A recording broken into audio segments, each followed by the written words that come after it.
This entrepreneur has accused Shark Tank India of targeting startups and taking them down. Obviously, this goes against the show's theme of giving flight to the nation's startup ecosystem. So here is what has happened. This is Sparsh Agrawal, the founder of Dorje Teas, a subscription-based tea business. He had secured investments of rupees 30 lakh for 15% equity from Anupam Mittal, Piyush Bansal and Vinita Singh.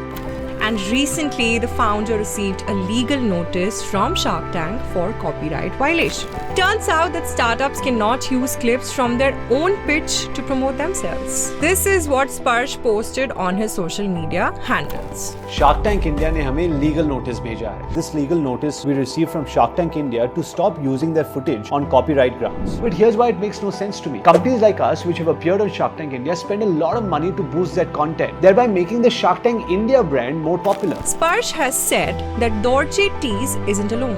Many other startups who appeared on Shark Tank India are also being targeted. According to him, other startups like Skippy, Assembly, Hoovu Fresh, Beyond Snack, Wakao Foods and Nasha Miles are spending a lot of money to boost Shark Tank content. Basically, their pitches from the show gain traction, which also popularizes Shark Tank. Therefore, it's a win-win for both parties. But is this just a fight over morality where we demean Shark Tank for being unjust to small businesses? No. This is a matter of copyright violation. Copyright is the legal right of the original creator to claim ownership of their work.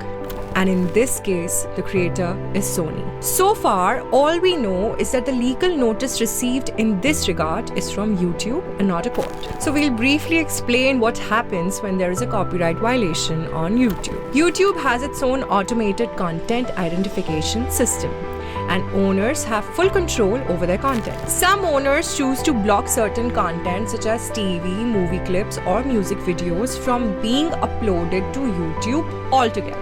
Others allow content to remain on the uploader's channel but require compensation for using it. The owners can either block the entire video, monetize it by placing ads and keeping the generated revenue for themselves, or simply track viewership stats to monitor the video performance. Now, this was about YouTube.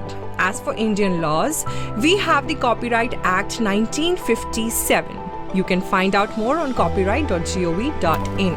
Coming back to Dorje Teas, the journey of Indian entrepreneurs is surely paved with lots of challenges.